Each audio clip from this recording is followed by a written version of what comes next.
O assunto que a gente acompanha aqui no Jornal de Rondônia, primeira edição, é o aumento da conta de luz, né? A Justiça chegou a suspender o reajuste, mas não teve jeito. As contas de energia com o novo valor já começaram a chegar. E quem também está sofrendo com esse aumento são as empresas, que temem muitas demissões. O Mário está preocupado. Ele é empresário no ramo de decorações. Estava acostumado a pagar a conta de energia em torno de R$300. Agora, com o reajuste, uma grande surpresa. Olha só o talão de energia do mês passado, R$350. E agora, em fevereiro, subiu para R$530. Olha, indignação, essa é a palavra, né, que eu tenho para dizer, porque não tem condições você pegar uma conta de luz sabendo que você já paga aquele valor todo mês e no mês seguinte praticamente ela vem dobrada. Eu concordo que as coisas devem aumentar sim, devem sofrer reajustes, né, por mais que o nosso salário nunca acompanhe, mas quase dobrar um reajuste, isso aí é a primeira vez que eu estou vendo, viu? Sem alternativa, ele vai ter que reavaliar todos os gastos da empresa para não demitir nenhum funcionário.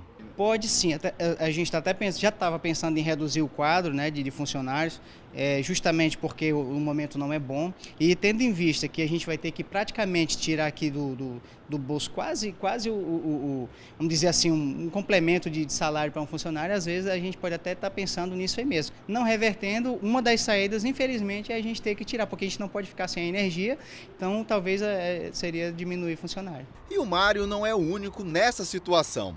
De acordo com o levantamento do SIMP, Sindicato da Micro e Pequenas Indústrias, o aumento da tarifa de energia elétrica anunciado pela Energisa, que varia de 25% a 27,5% para as empresas, em Rondônia, pode resultar em 7.000 demissões diretas no estado. A gente escuta muito e a gente vê muito desespero, né? A gente vê gente que não está vendo alternativa. Quer ver? Eu vou dar um exemplo bastante claro. A pessoa que tem uma sorveteria ou que tem uma peixaria, por exemplo, tá? Ele vive da geladeira dele, ele vive do freezer, ele não tem para onde correr, ele não tem a curto prazo de como fazer com que gaste menos energia. A saída dele é demitir. Então, se ele tem 2, 3 funcionários, ele vai demitir 1 ou 2, ou demite ou fecha a empresa. Em todo o estado, são 81.000 empresas, incluindo micro e pequeno empreendedor. De acordo com o SIMP, esse é um efeito dominó, porque afeta cerca de 300.000 pessoas e dificultando principalmente a economia do estado.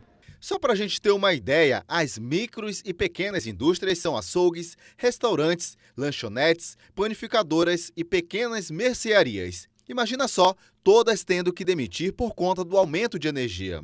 Para tentar ajudar, o sindicato orienta e até criou um programa chamado SIMP Energia, com advogados especialistas que ficam à disposição da população.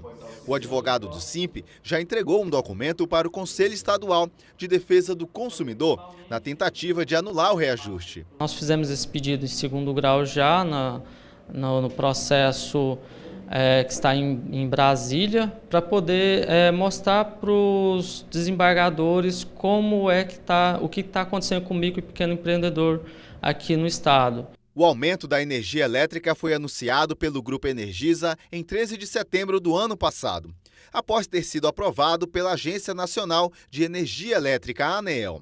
O reajuste para o consumidor aumentou 24,75% em residências e 27,12% na energia de alta tensão. No início de janeiro desse ano, a Justiça suspendeu a cobrança do reajuste. Mas poucos dias depois, a Energisa conseguiu derrubar a decisão.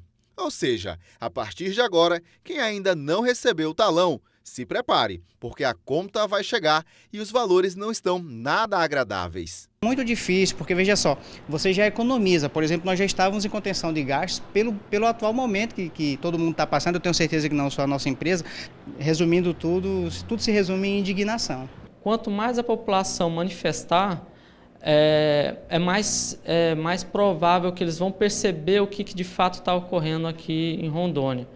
A gente vem de uma fase que o mercado consumidor estava muito retraído por causa da crise. E agora começou a melhorar e aí acontece isso.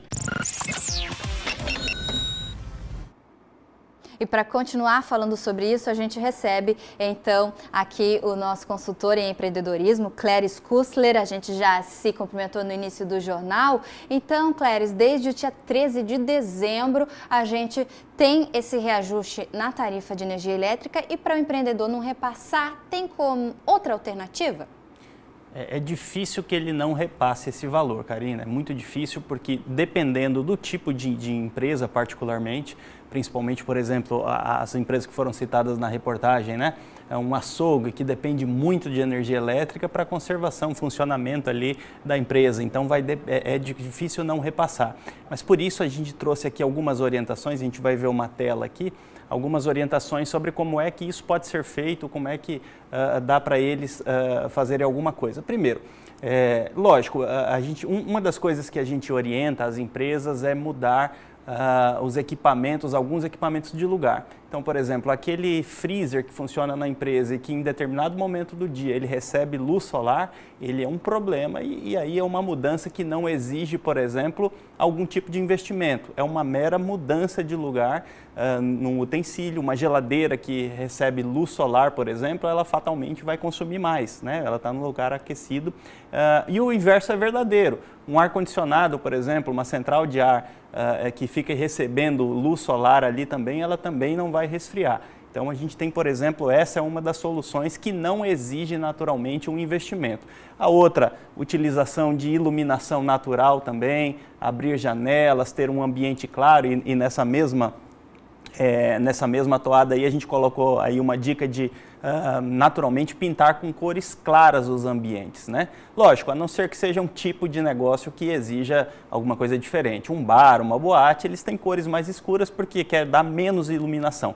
Mas ambientes que necessitam de iluminação, então procurar sempre fazer isso com cores claras. Isso geralmente no começo do negócio. Se a empresa precisar agora pintar mais claro ali um ambiente, ela vai ter que fazer um investimento naturalmente, né? A gente colocou também ali de iluminação natural, de repente aquele teto com claraboia, janelas maiores, essa é uma alternativa. A gente vê muito, por exemplo, em países mais frios, né, na Europa principalmente, a gente vê que as janelas são muito grandes. Isso, na verdade, é um reflexo da necessidade que eles têm menos tempo de sol, né, mas de iluminar mais. Outra solução aqui, fugir do horário de pico de consumo. Em horário de pico de consumo, por exemplo, entre as 6 da tarde e as 9 da noite, a energia chega a ser 400% mais cara. Então, se a empresa puder adaptar o horário dela, de atendimento dela, por exemplo, de repente saindo mais cedo, evitando esses horários de consumo, lógico, se ela puder.